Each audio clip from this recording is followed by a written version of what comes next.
lot of people aren't aware that there's a really strong link between hearing loss and dementia. And it's been a real hot topic of research over the last decade. Um, I think as a starting point, it's important to recognize that we don't just hear with our ear. Our ear is a collection device. It collects all the sounds and it's delivering information to our brain. Our brain's doing stuff with that. And that's the reason there's these linkages with our overall health, and our brain is doing all the work. And so when we're not supplying the brain with the right information, there's risks associated with that. And a really important publication in Lancet showed that of all the things that we can do to reduce our risk of dementia, of all the things, there's about 40% that we can possibly control, call those modifiable risk factors. The number one of those potentially modifiable risk factors was hearing loss. And so if there's one thing that we can do to potentially reduce our risk of dementia, it's do something about our hearing.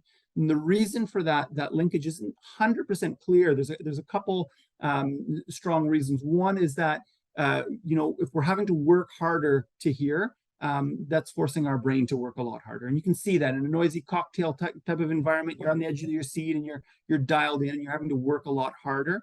That's cognitive load, we call that. And that's likely one of the factors. The other factor is that potentially it's changing our behaviors. If it's really hard to hear, it's really hard to go into a restaurant, you might say, forget about it. You know what? It's too hard to hear in that situation. And so you're changing your behaviors and you're not maybe getting the social stimulation, the social interactions that we would get. And that's in large part like a type of nourishment for our brain as well.